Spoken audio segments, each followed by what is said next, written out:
a party, Kudamu, fiesta, forever.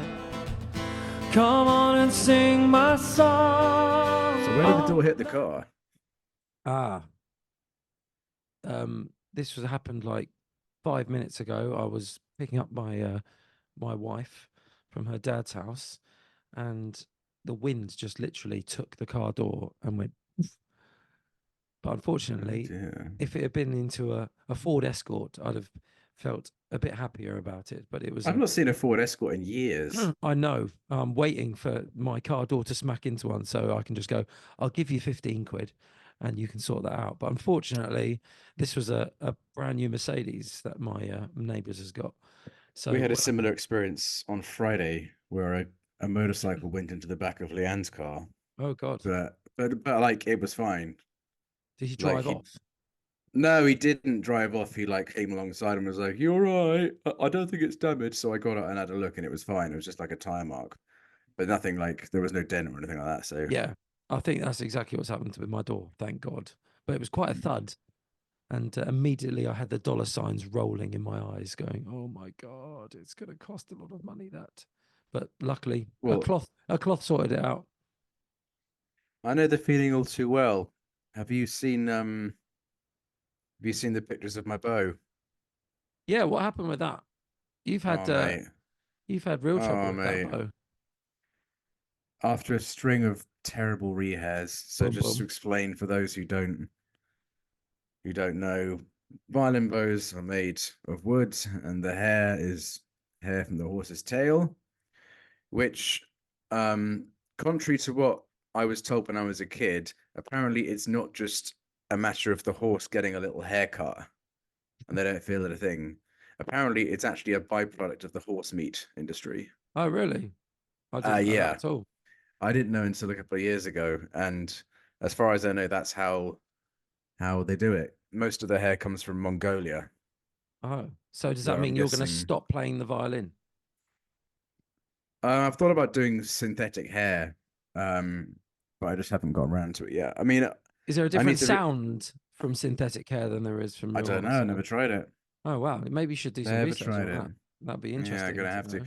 But anyway, so string of bad rehairs. Finally got a good rehair. Got the bow back on like Monday of this week. Did a gig last night. Made like a sweeping gesture with it. Maybe the glue hadn't set. Well, no, because it wasn't the rehair that was affected. It was the tip of the bow. Oh, so was that actually completely unrelated to the actual? Yeah, completely unrelated. Oh, I made like a sweeping gesture with the bow, and it hit the ceiling. Oh God! And then bang. I am going into London tomorrow to have the bow temporarily glued, and so that I can still practice on it. Then the following week, I am going to take the bow back into the luthier, and I'm probably going to pay 400 or 500 quid total. He loves you, mate. He loves you. It's like you're like bad luck, Charlie. No, this is a different luthier. This is someone I contacted today. But as he comes recommended, so I just needed to have it done as soon as possible. But it's fixable. I didn't even know. Do you have to do research into what luthiers you use when it comes to violin? I think it's a bit different with guitarists. You can just pretty much go to any guitar shop and they all do professional setups. Really? Yeah, most of them do. Like most of them do an all right job. I've had a couple of weird ones where I've had a setup and I've got the guitar back and I was like, it didn't feel any different. But I mean, I've been using the same two places. Well, actually, I only use one place now, and he's brilliant. Not to degrade guitar at all, but would you agree that like you strum it and you fret it? No. Is it the tension on the strings that feels different if it's a bad luthier, or is it the way the strings sit? What is it? It's a little bit of everything. If they know what they're doing, like especially if you're doing things like refretting a guitar and stuff like that, if they're not doing the Mm. measurements properly between frets and sanding it down so they're all nice and even, then I mean the tone can be rubbish and the intonation will be terrible and it just feel Sure. horrible to play. And but if you get someone like, I mean, there was when I first went to this guy, I really didn't know much about setups and stuff like that, and I just said, can you just work your magic on it? And he did, and it was amazing. And then he kind of went through what he did with it and stuff like that. I've actually got I had a guitar here which was my dad's guitar, and it's in pieces at the moment because I got it, I think it was about £500 to get it all redone, and it's a Fender from the '60s, and I did one gig in central London, and look what a drunk person knocked it, and it fell on the floor, and that's what it looks like now. So Well, I'm saving up enough money to. I think it's going to need a new body, and it's been refretted and everything's gone through with it. But I mean, I've got a lot of other guitars, so I don't rely on that. But it was such a good sounding guitar. I but wanted isn't to, there liability on the punter's part? mate. You try and tell a drunk 25-year-old, yeah, you're going to pay for that, mate. He's like, yeah, I'll see you later. Jesus Christ! I'm just gonna reposition my mic a little bit. There we go.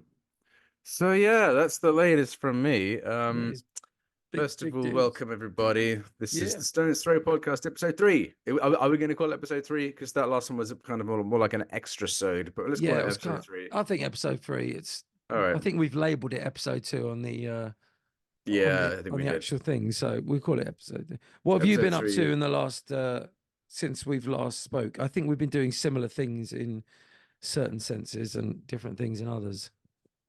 Well, I'll come to that, but I'm just going to take this opportunity to say, please like and subscribe, blah, blah, blah, blah, blah. Do all that stuff that we Please. expect from you. Yes. Not Because of this expect, but extra would quality appreciate. content. Appreciate, expect. We have different ways of thinking in that regard. Do you know in about 3 years' time we'll look back at these and go, look how rubbish the quality. Look how crap this was. We didn't write anything out. We just chat rubbish for a good hour and then just I don't think that's too put it out bad. there. Oh, This is called real talk. This is real Yeah. talk. the amount of podcasts I've seen that do exactly the same thing is Yeah, podcasts yeah. I listen to, they never have an agenda. Anyway, so I was going to talk a little bit about based on an experience this week from a gig I did, which actually, all things considered, the gig went really well. Kind of the importance of having a good sound setup, having an engineer who really knows his rig, Yeah. his or her rig. The importance of maybe not just having one person doing it for an entire theatre show. That was something I'd never seen before. How many people were doing it? So yeah, it was a theatre in Lancaster, and there was only one guy operating the entire sound. Was this for the Shania gig? Yeah. Okay. Shania Um, Twain tribute. Shania Twain tribute. And yeah, just it was just a case of little stuff that went wrong that probably could have been cleared up if we'd done a bit of a proper sound check and just had time to go through everything a bit more in terms of just getting levels right and frequencies as well. I think that was one of the issues all the way through the gig and through the rehearsal. I kept on getting and distortions in people's mics on stage because I think there were just so many frequencies going around the room.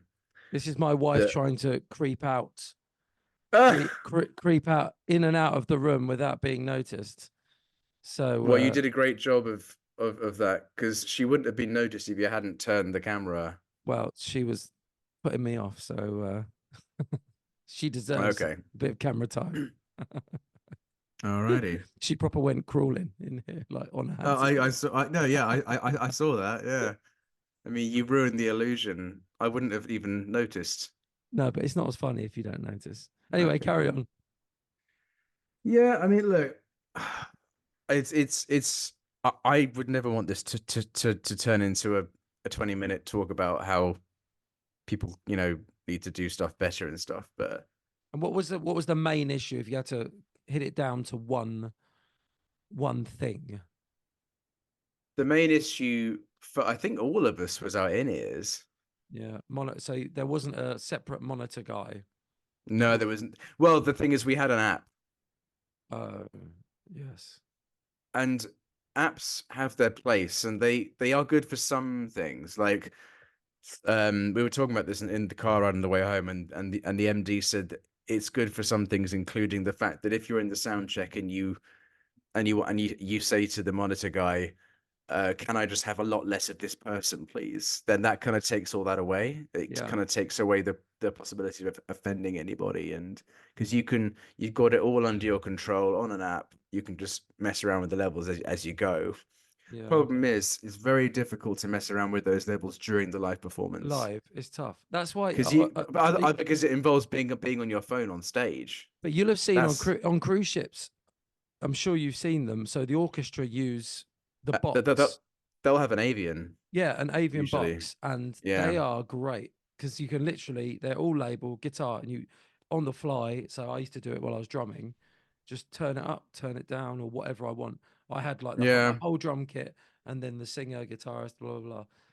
Really, They are really good, but great. I think it's just extra cost because it's on a. It was, this is a new show. It's a new tour.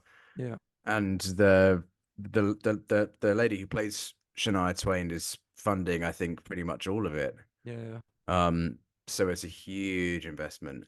So, Is there what no was I way in talking about? rehearsals if you're doing all your sound in ears, and if everyone's using in ears in rehearsals, can you set like a template for yourself of this is what I want the sound to be in the rehearsal? Yeah. No, so And we can set that ourselves. Oh, I see. What, and then have a way of mixing it on the fly, yeah, like in the gig. Well, you preload it at the gig, so you in your sound check you'll do all your mix that you want for yourself. Everyone's Yeah. individual, and then you can save that mix, and then when you get to the gig, preload the mix, and then just tweak if you need to. So So once you've done that mix is saved because because you connect to the Wi-Fi signal of the mixing desk. Yeah. And once you've set your levels and set everything, then that is your mix for everything. And what changed from? Did you see that? Yeah, I just saw a negative, a thumbs down. Not interested. Okay, cool. You just don't care about my story. What was I going to say? But isn't this isn't this a Zoom call? Yeah. So how you can like put little reactions in, like I'll show you. Oh, did you? You I didn't did do that. anything. I didn't do it. I didn't do either. But I'll just send you one. For example, there you go. There's a bit of love. Okay. Okay, is it going to go off? I think that's it. Or does it just stay there? Oh, no, there you go. It's gone. Oh, how bizarre. So because this is a Zoom, like we're doing this on Zoom, so no one has access to this. It's not like it's live. No. I think, who knows? It doesn't matter. We'll unless this is being intercepted by Russia. Yeah, we'll or investigate. by someone. Yeah. So yeah, app thing has its good things and its bad things, but I personally prefer just having someone on the side of the stage on monitors. You can just look at them and go, that person up, that person down, blah, blah, blah. Or as you say, having an avian. And for a theater show, I think you do need more than one person doing you need someone on the desk in the house and then someone on the back line. But like I said, it was, it's new show. But the show went well, regardless. I know it's always you don't perform as well if the sound's not great in your ears. Shania Twain herself, she did the entire first half without any in-ears. Oh, she fucking nailed it. Excuse my French. She really did well because I think she turned them on, and all she heard was. Yeah. So it was like what I was hearing intermittently, but the entire time. Yeah.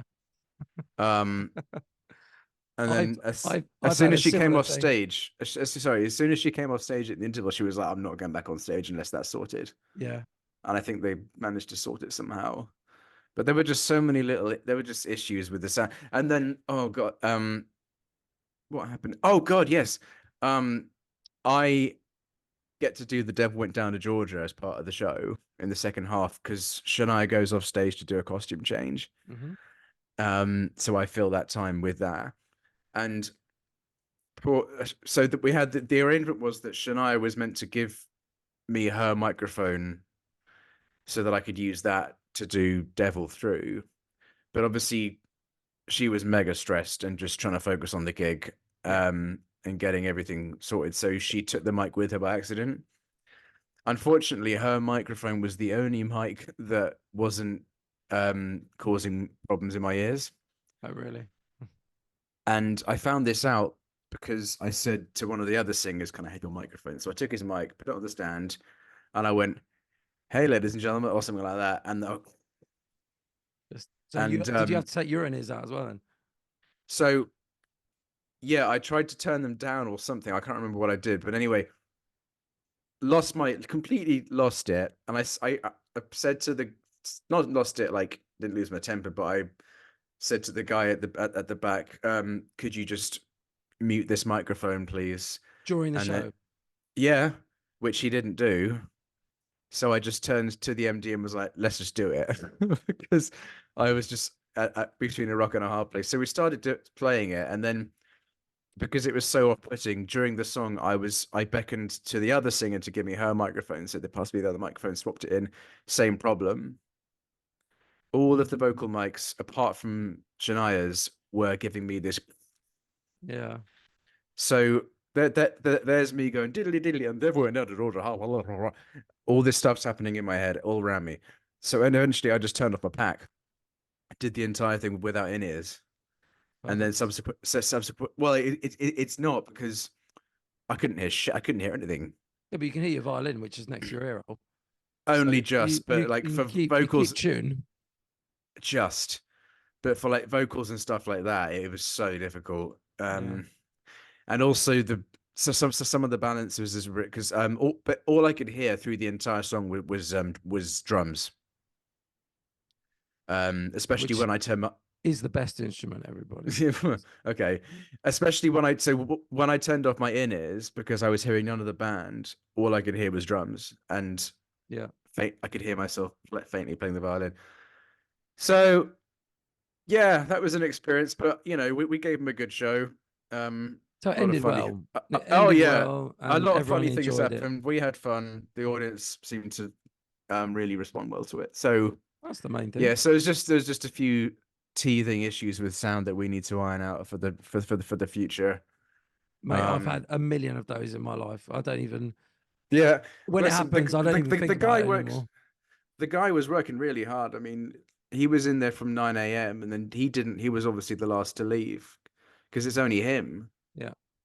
Um, just yeah, it needs more than one person. Anyway, you said you were doing something this week that was similar. Is that what you said? No, I wasn't doing a Shania Twain tribute. I did sing a Shania Twain song this week though, so Did you? Which one? that's our correlation. I did "Man, I Feel Like a Woman," but in a completely different key. It's what key is it? B flat. No. That's the original. I think it's in G. I think I do it in G or A. One of those keys. One of those. Yeah, one of those. Yeah, I'm just Going showing out off my perfect tonight, pitch. feeling all right. Yeah, maybe it's that. Mm. But no, I was saying that we both put ourselves forward for a tour. Oh yeah. Have you heard any more about it? I haven't at all. But Yeah. doesn't surprise me too much. I'm sure he's got 1,000 people to look through. I've But this, only ever heard I've only heard back because I asked more questions. So I've not been given an official you're in either. and So did he answer those questions? he did. I'll let you know what he said off when we're off air. Are we going yes, or are we saying positive, or in the middle? Yeah, I mean, look, it sounds like a lot of fun. I'm sort of just I'm weighing a few things at the moment. Yeah, I think we're both So the nothing same. nothing nothing negative per se. Yeah, Um, like it's you know it is a bit of it is a commitment, especially because there's rehearsals involved as well. are they paid Which are rehearsals they are paid. They're not paid as much as as the the shows? shows themselves. But they are paid. The one thing he didn't answer was about accommodation during rehearsal periods. Depends So where it is, I suppose. Might be an they ideal location. rehearse in Manchester. That's a shame. That's a shame. That's Yeah. So definitely bad for you. I mean, it's not great for me. But anyway, just for everyone who's listening, going, what the hell are they talking about? There was a thing that Charlie actually put forward to me. It's a Dubliners, so the music of the Dubliners, which is an Irish, quite a famous Irish group, and they used to sing classics like the Wild Rover and the Irish Rover, and lots of different songs like that. But they did some all, original music as well. oh yeah, they did. But like, if you ask someone, tell me a tune from the Dubliners, they would, you know, they would go for the big ones. And Yeah. that we basically had to send. We had both had a Zoom call each with the main guy, whose name's Jed, who runs the Dubliners. It's called Seven Drunken Nights. It's a tour, and it's Which I like believe is one of their original songs. Am I wrong se- about that? as Or is I it a woke up, da, da, da, as drunk could be. Da, da, da, da, da, da, da, da, as Oh, I is that a woke up. trad? Yeah, Sorry. yeah. Okay, whoops. Ah, you're drunk, you're silly, you're fool, still you You may can. want to edit that out because I didn't know the answer to that question. That's all right. They've got thousands of songs, so Yeah. no, it's there's loads on there. But yeah, it was quite an interesting concept. It's definitely fun to play. Yeah. I don't know if I'm Dublin enough for that part. It is a proper like "Hello there, boys" type thing. Yeah, but neither's Jed. Jed's not Irish, or No, but he's not. he isn't. But He hasn't got the accent. in character, he's very much he plays that part very very well, and has obviously been doing it for years. And I only realized once I did my video audition. So we had to do like I sent 4 songs, and it was meant to be in the Dubliners style. I had to change the key because they were so low for me. Like when reaching down to the bottom notes, I was like, whoa, almost like method. You know what's funny? Your voice is surprisingly high when when I talk to you. It doesn't sound like it would be. No, yeah, I've always had a gruff. Like I've always had people say to me, have you got a bit of a sore voice?" I'm like, "No, I've just always have I've talked." wondered that. I've always wondered that. I'm like, is he? I've always sort of thought, are you all right in a Yeah, lot of ways? are But you feeling okay? because No, there's no, this kind of like there's like this slight graveliness to it, isn't there? yeah, But and you've always had it's always been that way, I've had I think since definitely in the last 10 years, like right? when I spoke, I'd always speak with gravel in my voice, and I don't know why. I wish because when I sing, it completely goes. Yeah, it's not there. Yeah, all the gravel goes, but unless I do like rock songs, I throw the gravel in because I'm aware of it. Like now, Mm. if I spoke a bit more like that, there's kind of less gravel in it. So I that's can the still hard. hear it though. I can still hear it, Yeah, there's especially on the some. microphone. There's definitely some in there, but like Yeah. but just like my relaxed voice will. But also, I've just I've just come off the back of 5 gigs, so Oh yeah, true. the Sunday, which we're You recording clean it it up in Sunday. January. Yeah, January's been all right actually. The gigs have been not as good, but it never is. January is such No, I mean bad time of year. it doesn't make a difference Uh, to how much you get paid though, surely. You no, don't not get at paid all. by the punter, so all good. But it's time, isn't it? So I spent 5 hours Mm. singing yesterday, and it was like Ugh. I felt it, by the end of it. Actually, but my first gig yesterday started off a bit slow because just wasn't that many people interested. But the second hour, the more they drunk, it went from being completely average to like just amazing in just Mm. 20 minutes. And I don't know what happened. I think maybe the alcohol just all kicked in with everyone. And it was really Helps. good. Yeah, oh, it definitely helps. But looking forward to February and March. But I've also actually recently this week I had an agent contact me to play in Iraq. In Iraq? Yeah, Really? yeah, for the Tell us military. about that. Or Well, if you're allowed to tell us about that. yeah, I mean, all I know so far is that there's myself and another person who have been put forward for it, and You're the saying other you're saying that they first of all you're saying that they don't want Stones Throw. This is a they this is a conundrum. they didn't ask for Stones Throw, but my agent, well, one of my agents, he doesn't know about Stones Throw yet. We're new to the scene, Charlie. We're brand new, True that. fresh. We're fresh, Yeah. playing fresh songs like American Pie and Country Roads. I didn't even know I didn't even know you had agents who put you forward for this stuff. I thought it was like, Well, is it I don't sign is up the for pub stuff and agents. agents as well? Yeah, so they've been taken over. All the payment schemes and the schedules have been taken over by an agency. Right. So technically, I am under an agency, but Mm. it's a little bit different because agencies are like, I would not sign up to an agency now not willingly, but if I was starting all over again, ideally I wouldn't be with an agent. Only You'd go just direct if you could. yeah, Yeah. yeah, if you can, that's always the ideal because they take a cut and blah, blah. But this agency have been really good actually because, like, especially with fiddling about gigs and if I'm on a cruise, I'm on 2 cruises in March playing with the Two now. B-boys. Yeah, that's gone Ah, up. So I got two in March, and like I just text them and just go, "Can you get cover for these days?" And it's like, "Yep, no problem." that's good. Whereas there have been times when I haven't had an agent where it's like, "Oh, can you get these gigs?" I'm there like, you know what? We've asked everyone, there's no one, and then you're put in that really stressful situation.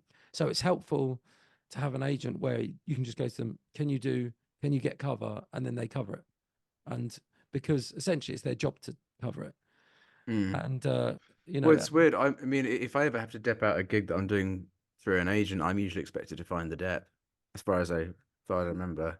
yeah, I suppose it depends. If you like, there's I deal with generally 3 agents, and like one of them will send me a contract and say, "This is the contract. Do you agree to it?"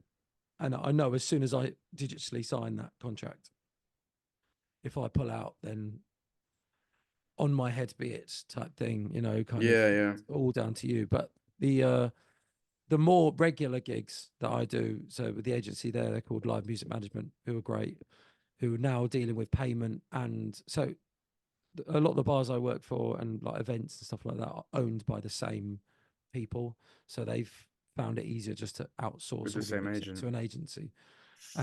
But they've asked for, like, so certain places have asked for me to go back. So I've got an agreement with the places that I'll be there every Friday and Saturday or Thursday and blah, blah. And then from there, they will, I've come to an agreement with the agency where this is how much I get paid. And if I need cover, are you okay covering it? And they said, yeah, fine, no problem. Mm. So you just got to speak to them like, just like anyone instead of, I think a lot of people these days in the music business, like especially younger people, are a little bit afraid of agents, or they're a bit like, oh, they're just people, and they're basically just organizing. If you think about agents like a spreadsheet, I think it's different. Yeah, I mean, I have to confess, I have a bit of fear sometimes when I talk to agents about, I think cruising is different because they are not they just have cruising. they have the ability to go, well, we can stick Charlie on that one, or they can go, nah, let's stick this other person because Charlie's been a bit of a wazzock the last time he was on a cruise, or whatever they think. So I think the cruising agents are different, but I would never fear a normal agency, like if they approach me. No, I wasn't even talking about ship agents. I was talking about just agents in general, sort of the whole asking about what happens if you need to find cover and things like that. I'm still a bit apprehensive about that, but I'm a bit of an adult child Yeah, in that respect. it's tough if you've only got one gig. So if an agency calls you up and say, "Are you available for this one gig?" and then you say yes, and then you pull out because it puts them in a bit more of a difficult position. But if it's a regular thing and you speak to them and say, "Look, I've got, I'm going to be here every week, or I'm going to be here once a month," every now and then I will take this gig on. And that, my premise whenever I get offered a new gig or anything like that is I'll say, I will take this on and it'd be a pleasure to play for you guys. Just to let you know, occasionally I'm going to need cover. And how do I go about that? I'll say, is that something you want me to provide, or do you want to provide it? And if they say, oh no, you can provide it, then depends how good the gig is, I suppose, and your thoughts on it. But yeah. Yeah. So anyway, Iraq, what's the gig? I think the gig is to fly out to Iraq and play for it's either a US military base or a UK military base, and it's a show they're putting together. But they're doing more than one this year. So That sounds awesome. if I don't get this one, supposedly I'm going to be put forward for the next one, because there's a bloke in front of me who's done it before, and the military have actually asked for him. It's nothing to do with me. It's just because Yeah, it's just he's done it before, and Yeah. they've said, can you contact this bloke or one of your other musicians if they'd be interested in doing this Iraq gig? But the money's not bad. It's for, I think it's for 2 days. It's like £2,000. So, yeah, that's good. but you have to do like 2 days military training, like some sort of survival training. As in, whilst you're here, back in the UK. In the UK, and I have to get a second passport for some reason. I don't know why, and there's a couple of things around it that I don't know. Yeah. I don't feel really strongly about, military and stuff like that. So for me, it would just be Gig's a gig, mate. It's an Yeah. experience. I'd love to do something like that. Sounds great. Where are you? Sunbathing in Iraq. Yes. Isn't it? I will say, You probably have to fly in on like a military jet, would you? no, it's actually a commercial flight from what I was reading on the email. So, Okay. but I haven't said yes to it yet. Anyway, I've just said, be interested in talking about it. There's, it depends on when the training days are and what that involves. Because I know I have to get a full health Boot certificate, and there's a couple of things that a couple of hoops you have to jump through to play Wonderwall over there. So if you if you have to like do any like boot camp training, please let me watch, because that sounds great. I will film that. That's going on the Stones Throw TikTok.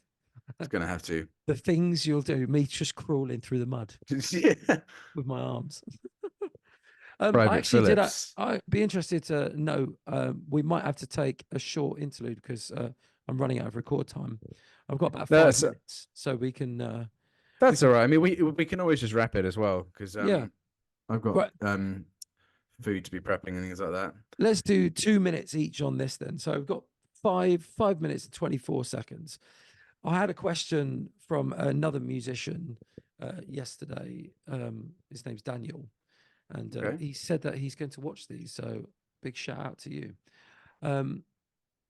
He was like, he kind of wants to know how to get more gigs. So he's got a couple of gigs, but he wants to turn it full time.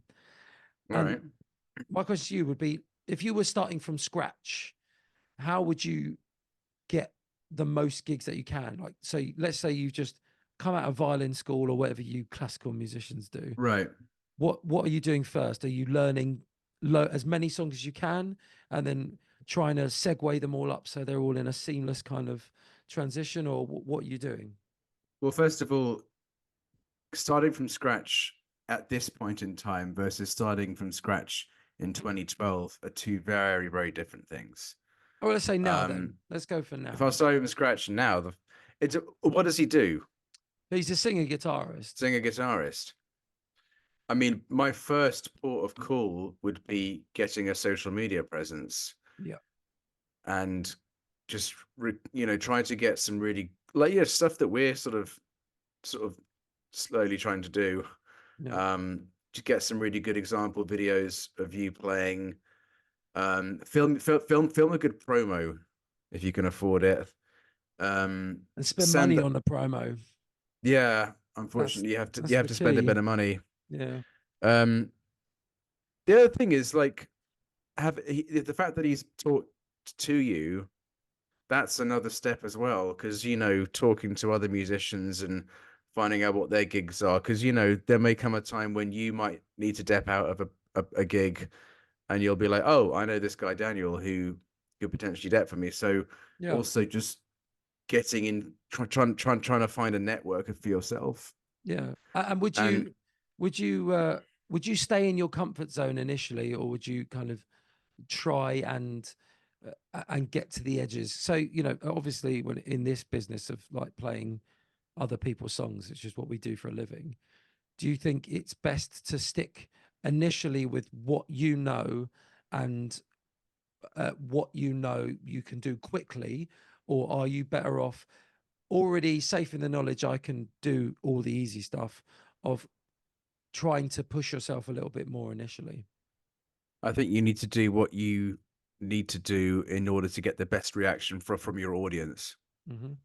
So that whoever's booked you, whoever's there watching you, can go, okay, let's have this guy back. He's obviously engaging. Yeah. He's making them spend money at the bar. That's it. That is completely it. If the audience like it, regardless, I mean, how many songs do we play that we hate?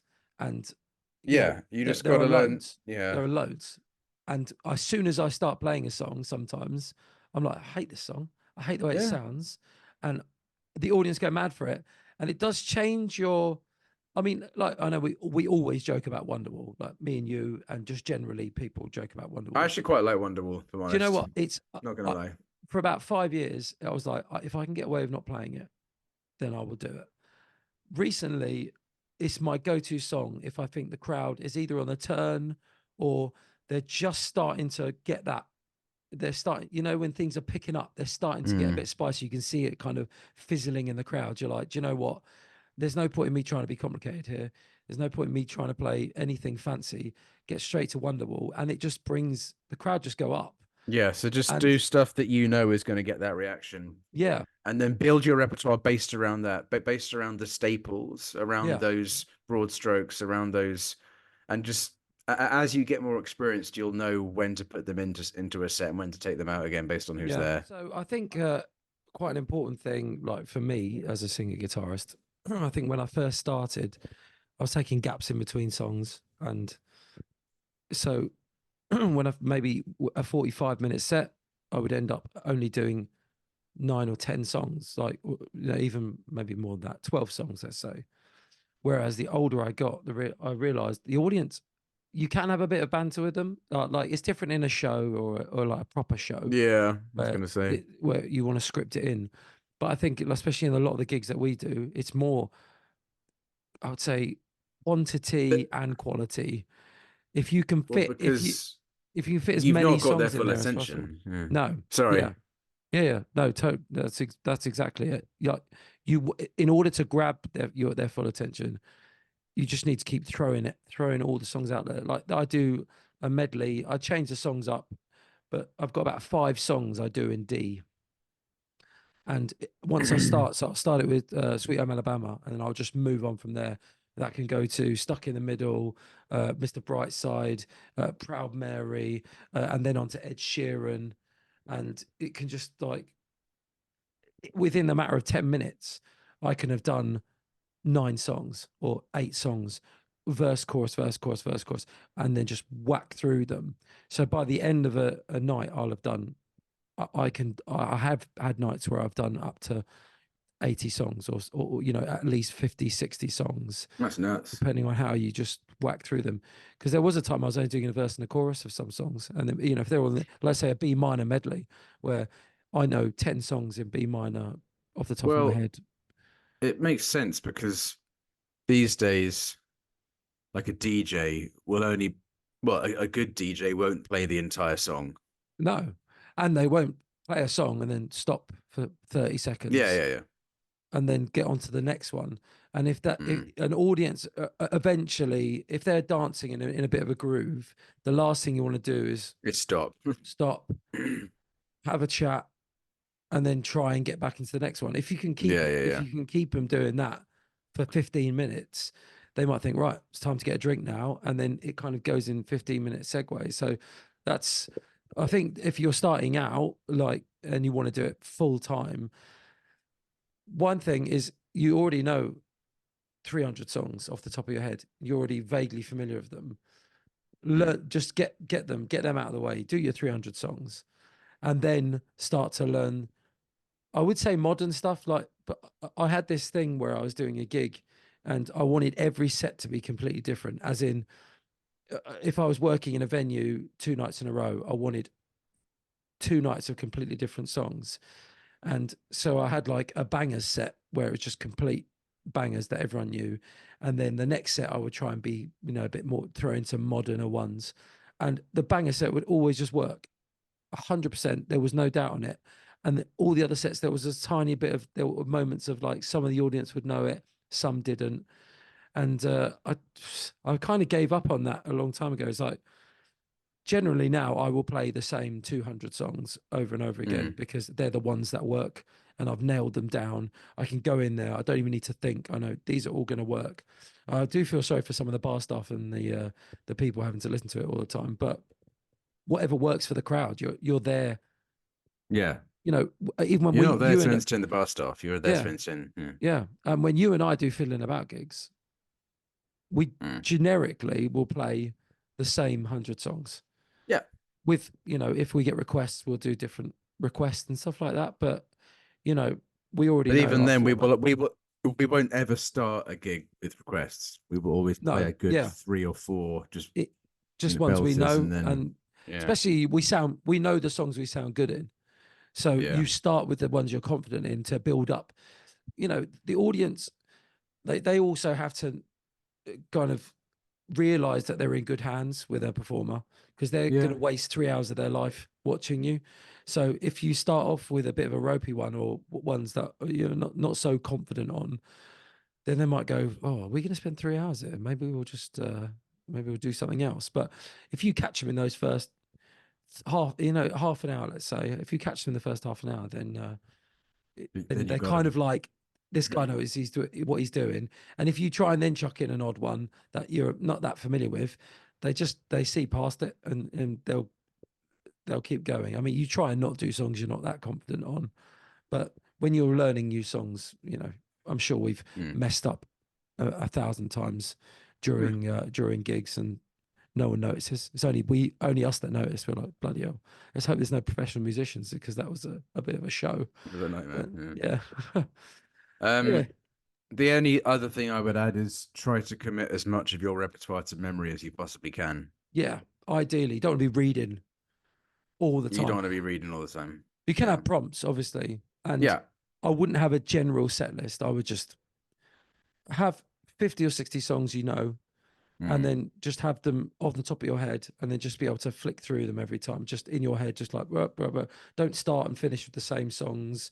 I've done that before, you know, like I'll end on Hey Jude, but again, at that time of the night, like 2 in the morning or 3 in the morning, no one is going to be interested in, everyone's so drunk and everyone's kind of just, Hey Jude is just always a banger, but you can do Twist and Shout if you don't want to do that. And, you know, but you're right, memory is an important thing, but that comes with time, and the more repertoire you learn, the more you'll get that down to memory anyway. So yeah, but it must be different on the violin, because you've got I think you were the better person to answer that question, because it's 2 different worlds, really.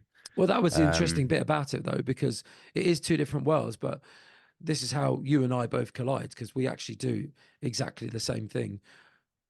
Generically, because we're both in fiddling about, and that's how we met each other. But actually, you playing a Shania Twain thing, I do the Beatles thing, and you know, every night can be different. You know, if Shania decides to say, right, let's skip that one, let's do this one, but that's the beauty of what you do, and you could do it. I mean, it wouldn't be note for note of what's on the track, but you could easily, like, if she said, right, this next one's a G, you would. I would have full confidence if I played you one of my songs now that I've written. I have full confidence that you'd be able to play over it. I'll just tell you the key, and then that'd be that, because it's a pop song, and you know how to play pop songs. Yes, this is true. Well, good luck to you, Mr. Daniel. Yeah. Who is he? He saw you at a gig or what? No, he's a mate. No, he plays at one of the bars I play at. Oh, okay. But he's also doing another job, and I think he wants to quit the other job. Right. He wants to go full time and get more gigs in. Get a good camera and set it up at every gig as well. Yeah, at first definitely, and just even if you don't, just set it up anyway in case it's a really good one. Yeah. So film the ones that you don't think are going to be good as well, because the ones you don't think are going to be good are often the really good ones. Yeah, definitely. Unexpected greatness. And it's the audience. Also, if you can try and get I mean, this is in an ideal world, it's not always easy to do. But if you can try and get a camera on you and a camera on the audience and kind of give like an agent, because that's how it seems to go these days. You know, it's different when I first started, but with the agents, they want to see how you react with the crowd and how they react with you. And from there on, just record everything and stick it on your social media and just keep bugging people, adding people, join all these groups. I don't know if you're a member of these groups, Charlie. I'm in a million groups. Yeah. I'm in a million groups. Yeah. And there's tons of gigs on there, but all you need is one gig.